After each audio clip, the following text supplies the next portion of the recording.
Welcome to Wednesday Night Satsang. Leaving a legacy. Organizing your will is a gift you can give your loved ones. Respected attorney and former Unity board member Trey Yates offers an informative workshop on the benefits of estate planning.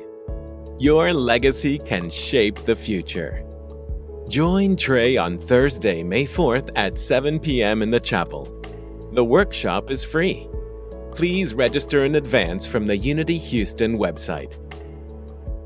This Sunday, the Spanish ministry starts a new series about prosperity. Reverend Claudia Almos will bring the message, Aligning with the Unlimited Universe. Divine substance is always available. And as Eric Butterworth says, the goal is to receive everything that God has placed for you. Attend at 9:45 in the Pyramid or via live stream. Are you curious about the paradox of death? Unity teaches that death is just a transition, and yet we mourn. Join Reverend Michael Gott as he talks about holding the tension of opposites, knowing that grief is appropriate and honorable, while also realizing that there is no end to life in spirit. Attend in person at 11 a.m. or via live stream.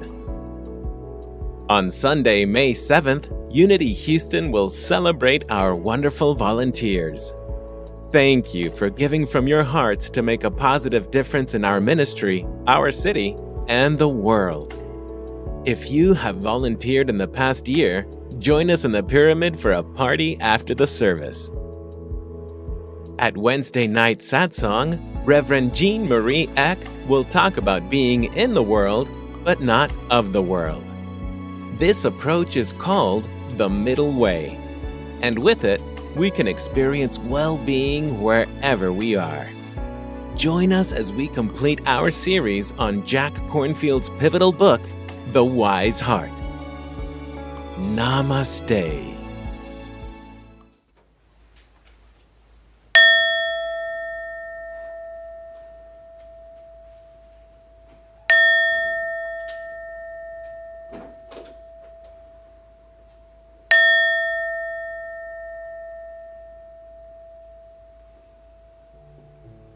Welcome to Wednesday night satsang. Let us begin our time together with a moment of prayer. Let's close our eyes. Take in a deep, peaceful breath. Release the day. Breathing in ease. Exhaling stress. As we open to this brand new baby moment, this beautiful experience together, and the opportunity to open to something beyond our day-to-day going and coming into being, shifting into being. And so as you center into the energy of the breath, the body, feel yourself grounded, feel yourself here and now. Willing to expand your thinking to new ideas, to expand your emotional life to greater harmony and peace and love and connection,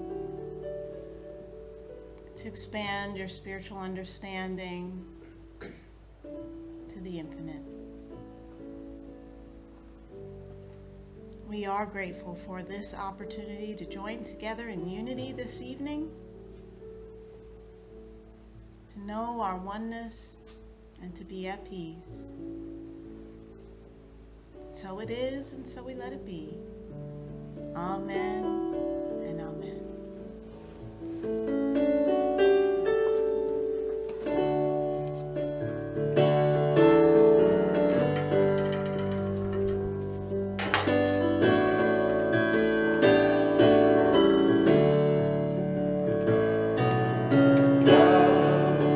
Is my decision. It's up to me to give up my heart. Love is my decision. No one else can tell me to start. And once I decide to change my mind, God will show me how. Love is my decision. My decision, right here, right now. Love is my decision. It's up to me to stand on that bridge. Love is my decision.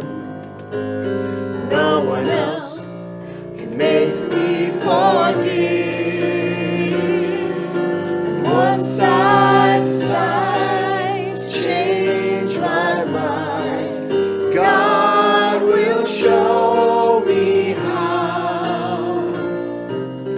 Love is my decision. My decision, right here and now.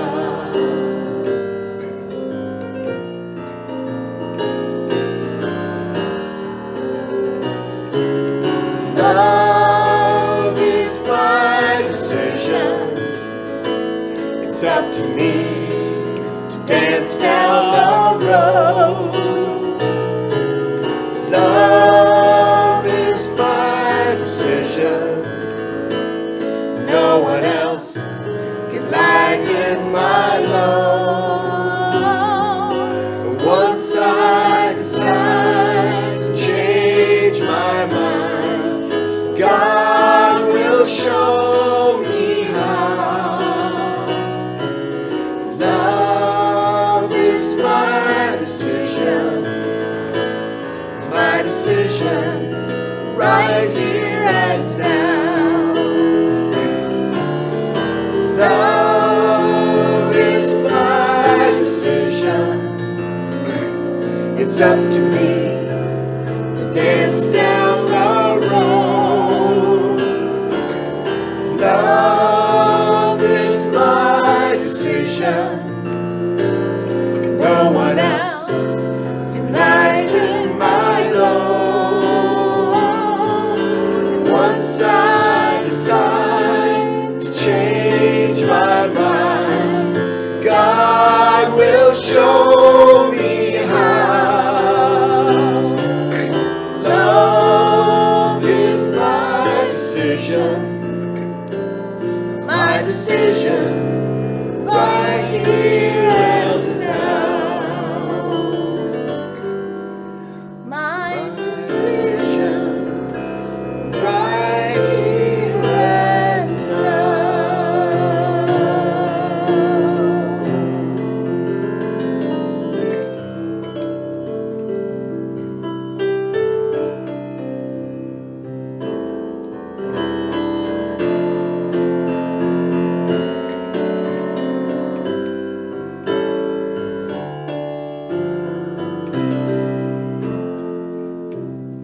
I hear the music I hear the music down in my soul. down in my soul. I hear the music I hear the music down in my soul. down in my soul. I hear the music I hear the music down in my soul. down in my soul. And the whole wide world is my home.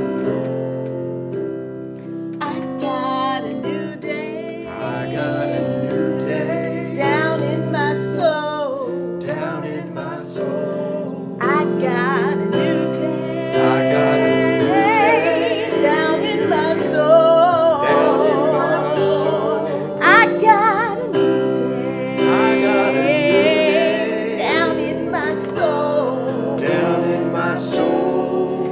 And the whole wide world is my home. I love the silence down in my soul. I love the silence down in my soul. I love the silence down in my soul. And the whole wide world is my home. I feel the power down in my soul. I feel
let us take a conscious breath together, a nice deep conscious breath.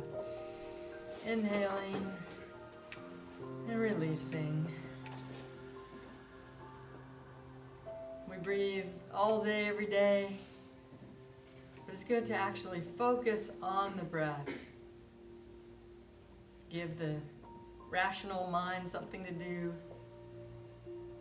Be aware of our presence in the body. Be aware of mind, body, and spirit. Working in harmony.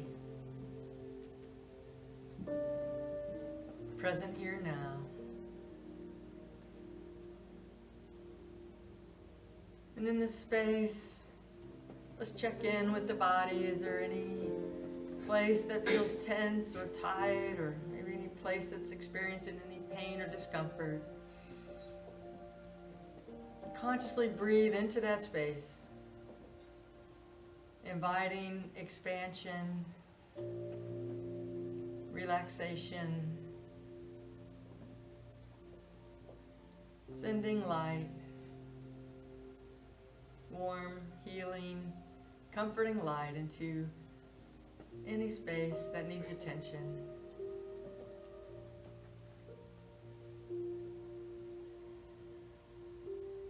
And focusing on the space of the heart,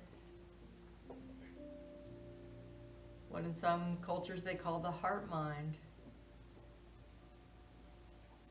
where we have expanded awareness, where we experience connection. We can drop out of the rational, analyzing mind and into that space of the heart.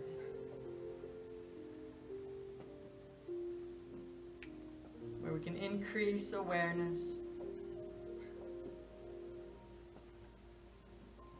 awareness of grace, abundance, awareness of prosperity and well-being, awareness of the infinite resources continually emerging forth into this existence. Awareness of the never-ending love and compassion, without boundaries, without limits, without constraints, continually flowing forth from the source of all that is.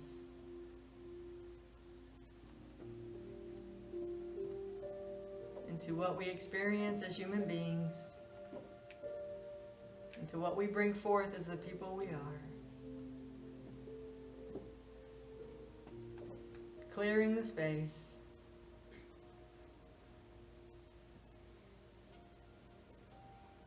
To allow for new awareness, new insight, new connections, new creativity, divine inspiration, divine guidance.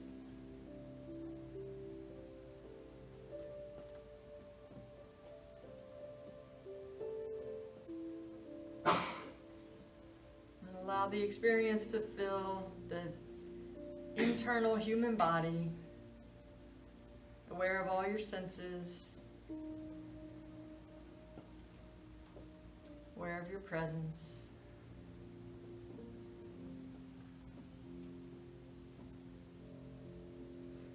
And then you might also enhance your other senses. The sense of ambiance. Where are you right now? What are you experiencing in the space? What mood are you bringing? What energy are you aware of?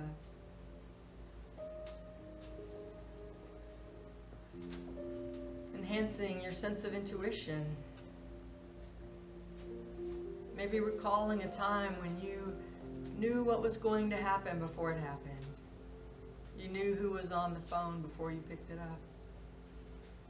You knew your name was about to be called before it was called.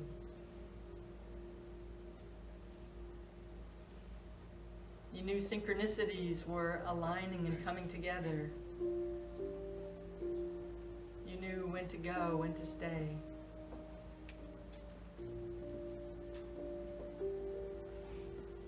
Enhancing your sense of beingness.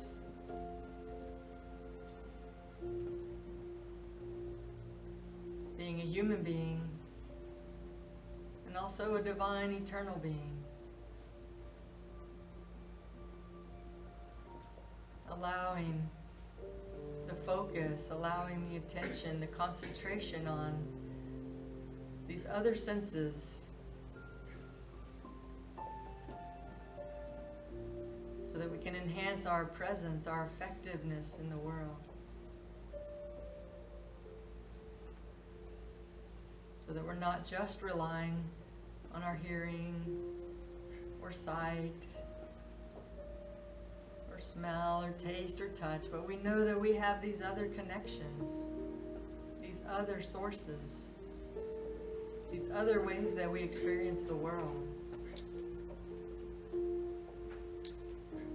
So that we can feel grounded into the reality,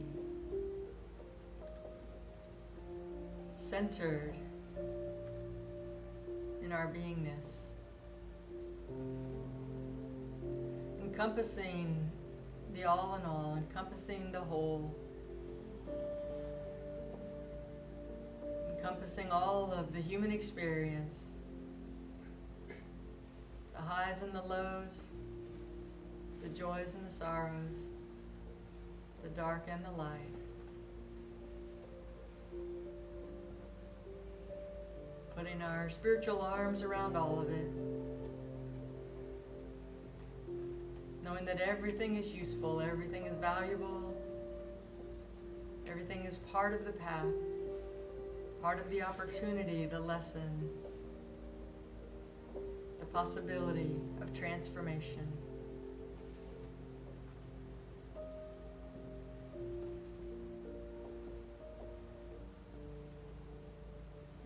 Being aware of the breath, breathing as deeply as you can, knowing that as you fill your lungs, you're also providing oxygen to every cell of your body.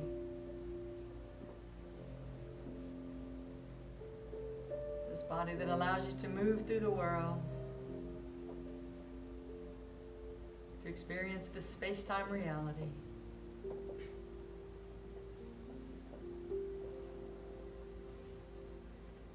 Opening to the greater enhancement, the wider range, deeper roots.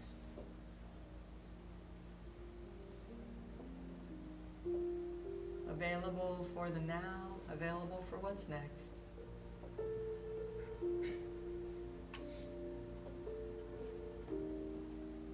You might even feel yourself cleansed as though you've gone through a spiritual wash. Releasing. Finding the purity, the clarity, the open space within.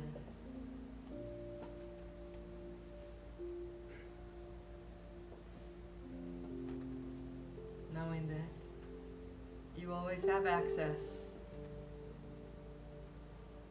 to the source, the redeeming value, the infinite prosperity and abundance.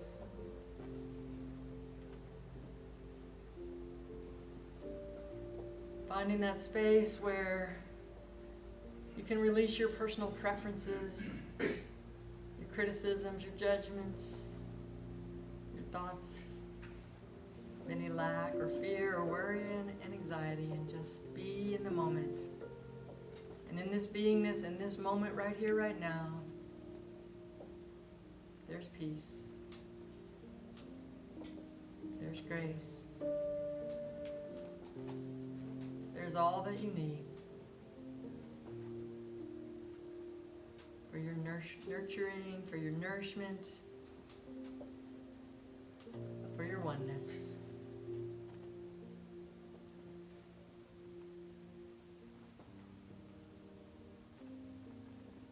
you might just move your body around a little bit to, again, return your awareness into the space that you're occupying.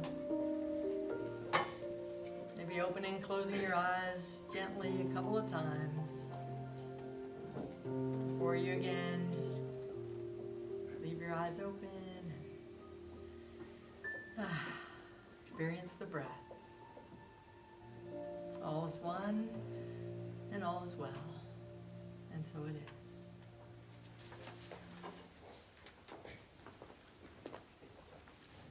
Thank you, Reverend Shirley, for blessing us with that beautiful meditation.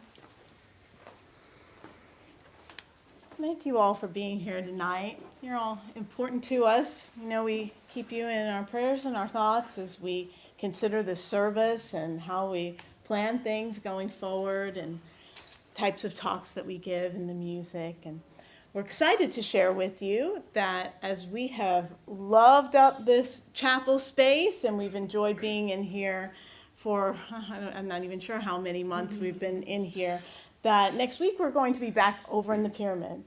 So we look forward to seeing you over there. It will give us the opportunity to open up the space to allow some more folks to join us, because it's such a beautiful and sacred space. And also because we have a vision for some expansion for the music as well. And we would like a bigger space in order to do that. And so as we move into the time of our spiritual giving, where we have the opportunity to bless this ministry, we're inviting you to consider supporting this service so that we can have the opportunity to invite in some more musicians and bring some more variety and some work on some of the new ideas that we have to really create the mood and the energy. We know we have amazing ministers, so we've got that covered. And we have amazing musicians too. And so thank you for in advance for your support of this service and for our vision as we want to continue to support you and having a Wednesday night that really is a spiritual uplift and renewal experience for you to allow for the rest of the week to move with ease and with grace. So we get you on Sunday and Wednesday when we've got your week covered, right? So please join with me as you give your offering. And Alex, thank you for all of your ministry. Alex volunteers every Wednesday. He's amazing. He writes up a report afterwards and so detailed and wonderful. We're so blessed to have you, Alex. And many years. He's amazing. And so he'll be collecting our offering here in the chapel, as well as you can give through our text to give through our website. And thank you for live streamers for joining us in our offering tonight as we join together in an offering blessing. Divine love through me blesses and multiplies all the good I am and have, all the good I give and receive. And so it is.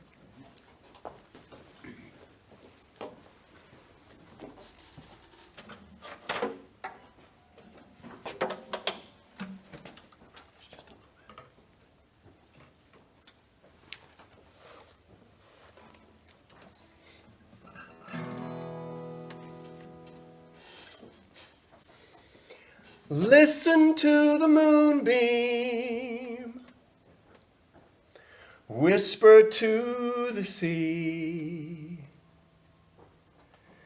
Tell me, won't you tell me how it's supposed to be? Will you light the path all along your shore?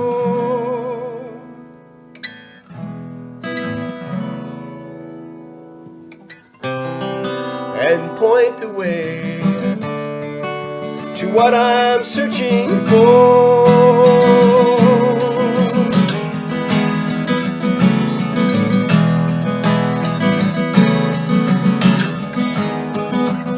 You see, I used to think I had it right, standing 10 feet tall. No one could tell me otherwise, because I knew it all.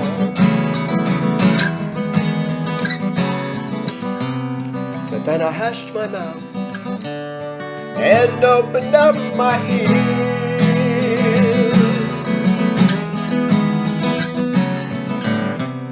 and listened to your sound and the answer drawing near.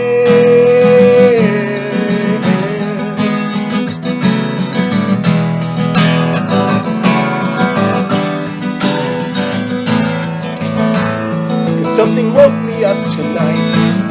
Well, I couldn't sleep at home.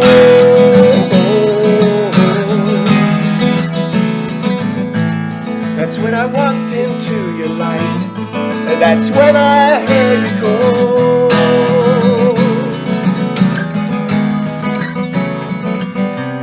Well, you seemed as if you knew what I should know,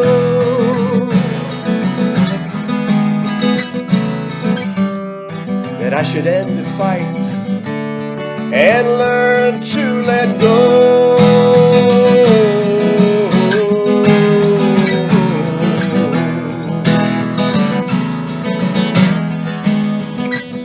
For your shore is like the stroll of life, so many choices along the way.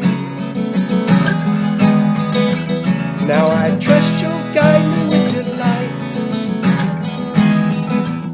and straighten me when I stray, because it's not the end that matters when you're cold.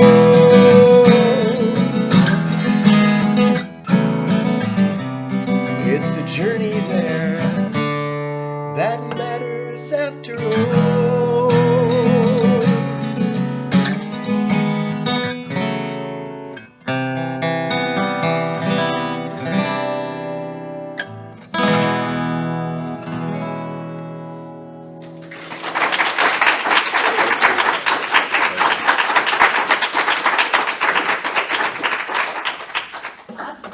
With an original song. Thank you so much. I know that was my first time hearing that. Love that. But the moonbeams and the journey, and it's perfect for tonight, or any night, actually. I love that. Yeah. So thanks for being here. You might have noticed that I don't take up much space in the physical realm. I'm a 5'3" bantamweight. A bantam is a small chicken, in case you ever wondered what that was.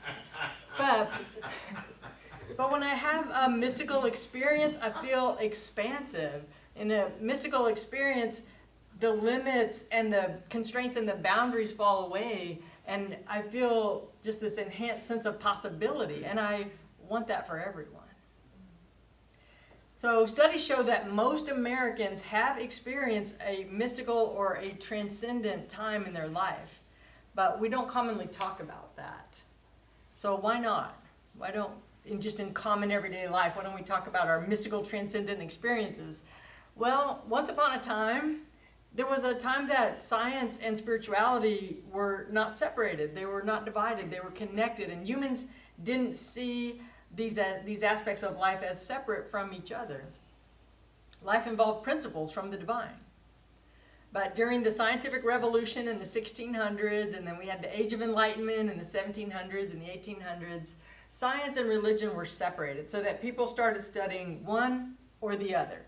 They didn't study both anymore. So the paths diverged, and the scientists didn't meddle in the realm of spirituality and vice versa.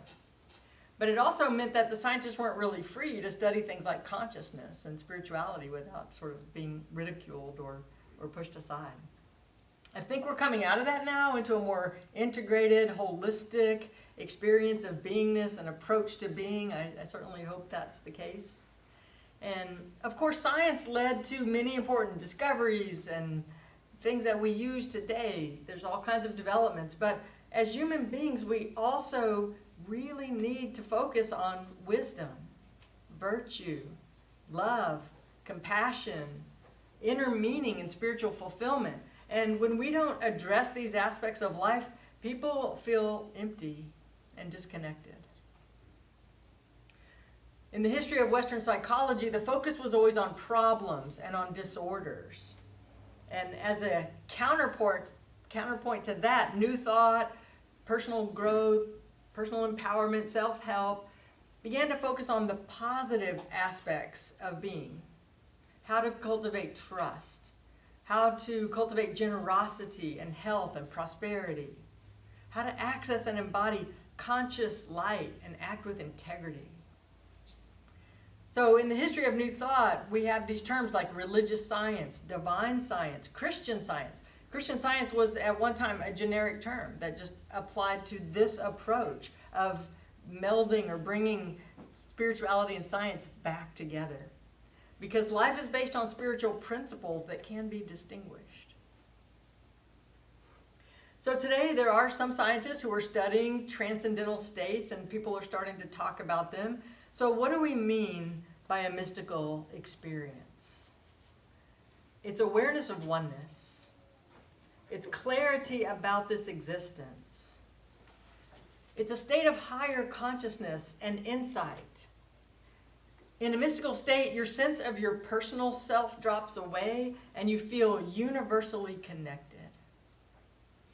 So we're looking at this book, The Wise Heart by Jack Kornfield, and we're on chapters 19 and 20.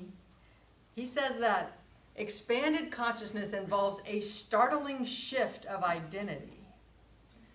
Mystical experiences melt our boundaries and open our hearts to a reality beyond our limited sense of self. Through them, we reconnect to our place in the holiness of all creation. That's what a mystical experience provides and gives us, is that sense of the holiness of all creation. Now, Jack Kornfield likes to talk about certain people and give little stories and anecdotes. So he talks about Gabe, somebody he calls Gabe, who was at a 2-month-long retreat. And a couple of weeks into that retreat, here's what Gabe experienced. One day, the whole sense of himself as separate, as existing at all, dropped away. There was laughter, space, equanimity, peace. Gabe felt he had discovered the still point, the deathless in the midst of all things. Deep gratitude arose in him. He wanted everyone in the world to do this, to step beyond their fears, to discover the liberated heart. He wanted to dedicate his life to relieve suffering. Each time Gabe came to speak with me, Kornfield says, it felt like he was radiating a stream of blessings. How does that sound? Discovering the liberated heart, radiating a stream of blessings. Kornfield says that when this person re-entered the role of Gabe, his personal self, his personal identity as Gabe, he did so from a new perspective. Now he felt connected to the mystery of life, both full and empty, personal and universal. So that's a description of what it's like to have that transcendent mystical experience. So how do these happen? Often they happen suddenly. Sometimes we just sort of accidentally happen upon a mystical experience. It's like the whole space is lit up and you see in every direction with clarity. It's like the heart and the mind suddenly expand and you transcend the boundaries of your human body. To experience this, we have to be in the receptive mode. We have to get into the receptive mode. And there are different practices, different cultures, different spiritual walks, do all kinds of things. There's drumming, shamanic drumming, chanting, ecstatic dance, vision quests, retreats. Sometimes there's natural substances involved. You can go on those kinds of retreats. Like water? Where? Flavor. In Mexico. But even going on vacation to some scenic and tranquil spot can get you out of that everyday, ordinary life so that you're open to a mystical, transcendent experience. You're in the receptive mode. And in that mode, we become fully present with our whole being. So how can we be more deliberate, more receptive? How can we do this more commonly? Well, Jack Kornfield studies Buddhism, so he gives the Buddhist practice that involves concentration.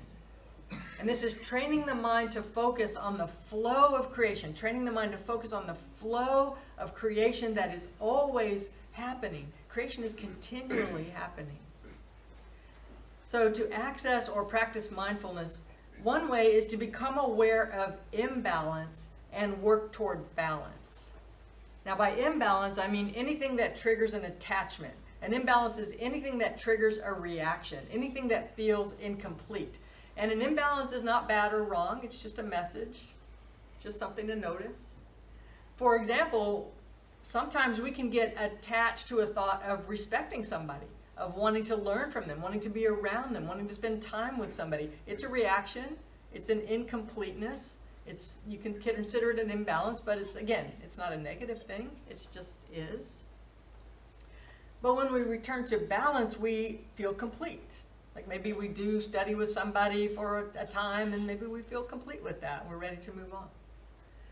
So when we have that sense of balance, we have released any attachment to those thoughts and feelings. We no longer feel triggered into a response. We're no longer having a reaction. And so what we have then is equanimity, harmony, balance. We have an evenness of mind that leads to profound inner freedom. Balance and completeness create spaciousness in the heart and in the mind. So when we release, we make space for the new. Now in the spiritual walk, in the spiritual practice, you will experience deconstruction. This is normal. This means some of your old stories and your old structures will fall apart. And this can be difficult, but it's necessary so that there's a space to rebuild. And unity, in our history, we have this term chemicalization. We don't use this term very much because it's weird, but it actually is useful because it describes that process of your life's going to get deconstructed and then you can rebuild and you can reconstruct. Now, when I was early on in my reawakening and I was just fresh learning about new thought and things like that, I went to the Omega Center in the Hudson Valley of New York. And I went to a week-long retreat. I didn't know anything about the person. It just sounded good in the brochure. Didn't really know why I was there or what I was doing. But by Wednesday, I was sick. I was physically ill. I won't go into the details, but let's just say I didn't keep down my dinner. But on Thursday, I was fine. I was able to go to the retreat again. But it was that process of, like, when you feel like, what is happening? What are these people saying? What are these words? What are these concepts? Your structure is disassembling. It's falling apart. And then, again, you can clear that away, make space, and rebuild. But deconstruction or chemicalization, that's part of the path. It's normal. So as more junk is released, as more attachment is completed, there's more space for joy and for clarity. So new levels of absorption and awareness become available. And we get into the flow state. Jack Kornfield says the flow state is when our consciousness becomes absorbed, united, one with the subject of our concentration. There's no sense of separation. You're like completely absorbed and one with your surroundings and all that you're doing and all that you are. In this state, we access deep inner insights. And the result is we can proceed through life with what he calls gentle confidence and ease. How does that sound? Proceeding through life with gentle confidence and ease. Now, this doesn't mean we won't get our feathers ruffled. Life is about opportunity. Life is about opportunity for growth and progress and awareness and learning. And often that comes with obstacles and challenges.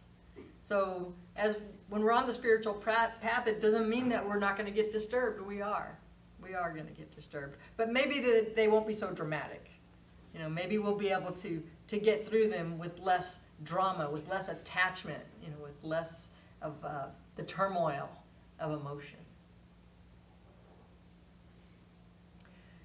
Now, what if we could access transcendent experiences at will? I talked about that we kind of just sometimes suddenly happen upon them accidentally, but what if we could access and tap into mystical experiences anytime, anywhere, no matter what's going on in the world?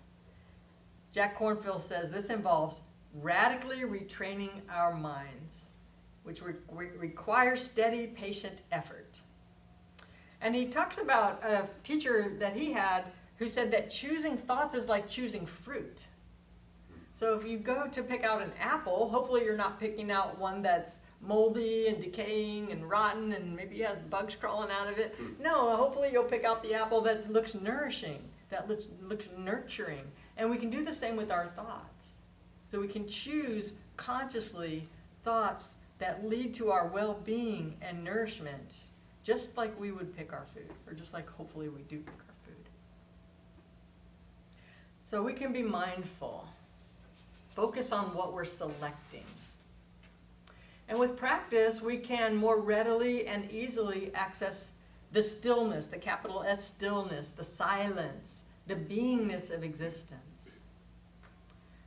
And this is what Kornfield says about the gifts of cultivating a spiritual practice.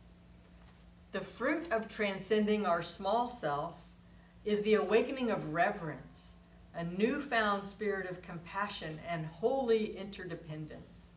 He says we can experience realms of joy and clarity in oceanic rapture and expansiveness.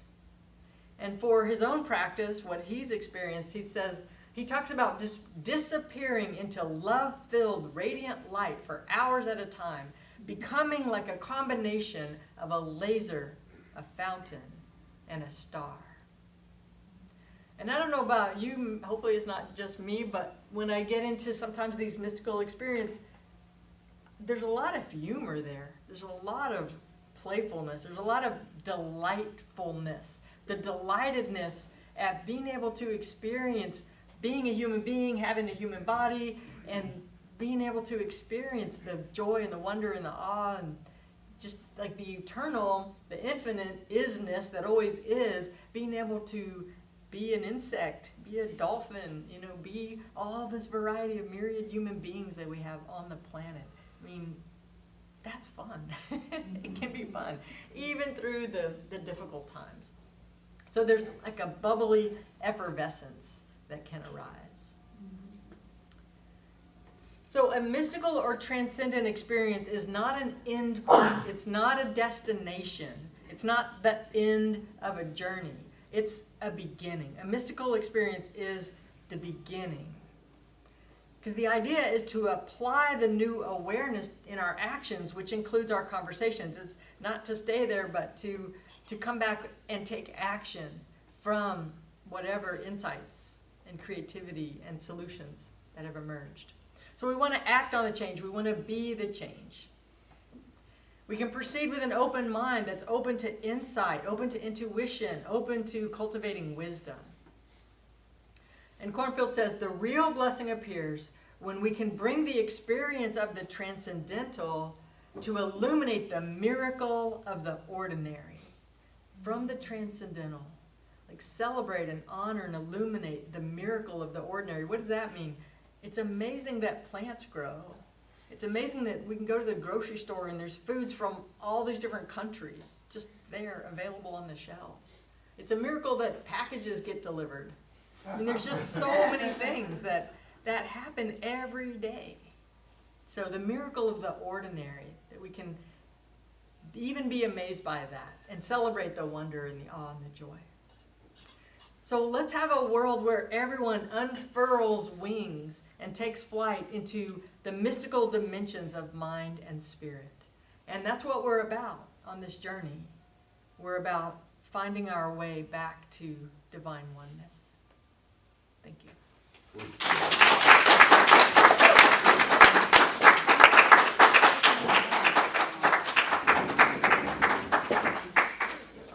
Thank you, Reverend Shirley. Oh, thank you.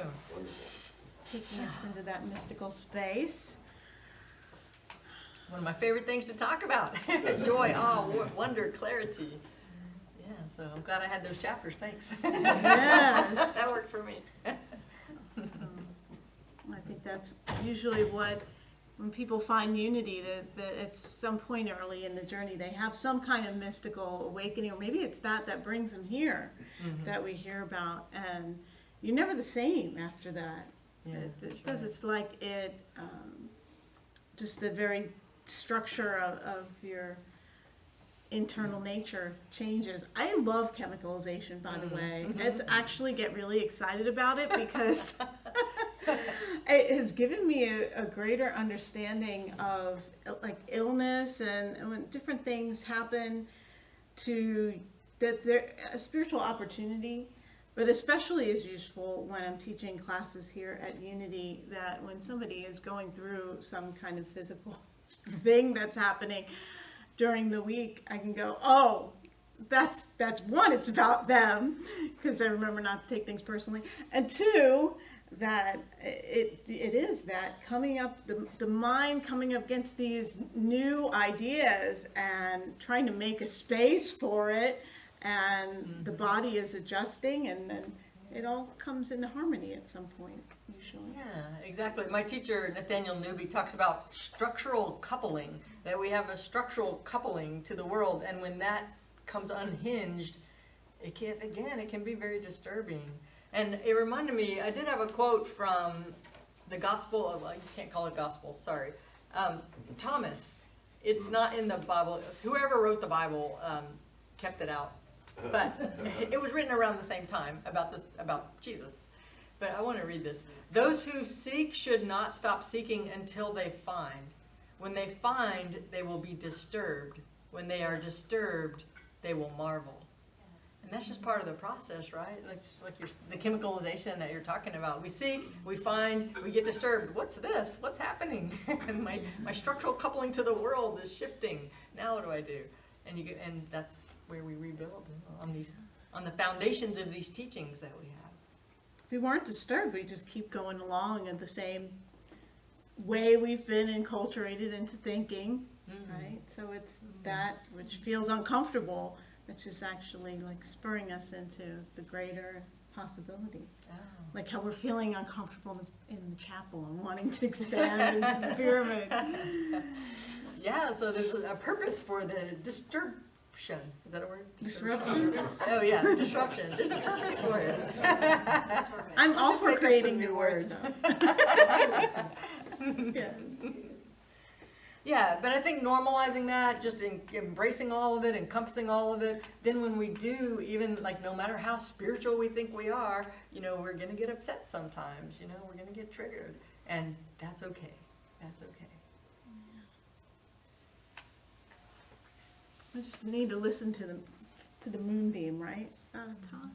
What does a moonbeam sound like? The silence, I would imagine.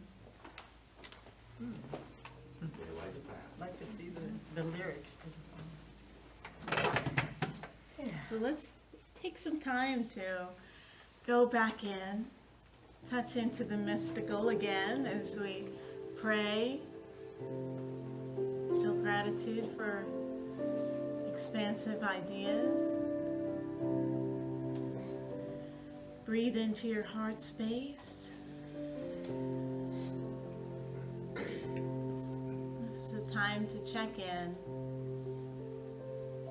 What you would like to see healed and uplifted, and enfolded in light, and that may be a person, a situation, a condition, some kind of ongoing experience that you may be experiencing in the world that we'd like to see changed, healed, made whole, lifted up.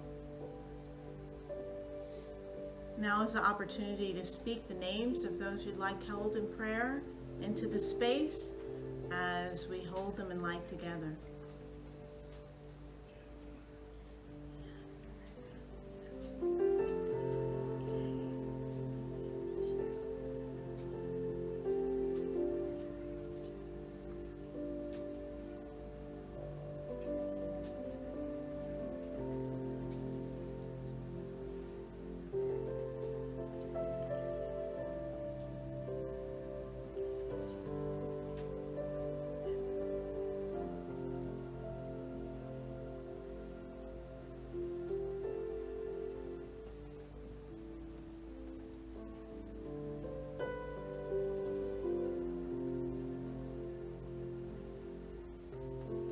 a blessing to be a blessing.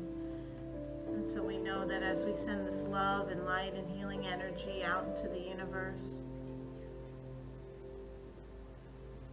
that we can only be what we are and what we give. We see that good returning to us in a beautiful flow, beautiful cycle of infinity, of going out and coming in as we sit in our beingness and knowing the truth.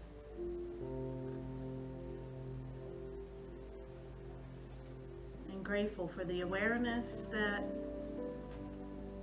all is well in God, all is well and all is possible. And so it is. Amen.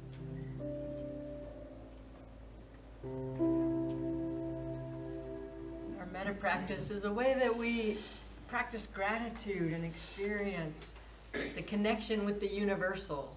So let us say these words together with intention. By the power of this practice, may all beings have happiness and the causes of happiness. May all beings be free from suffering and the causes of suffering. May they know the sacred joy that arises in the space beyond suffering. May they rest in equanimity that knows no grasping or hatred. May they experience the equality of all beings. May my practice be of benefit to all. Namaste.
Go in peace. Thanks for coming.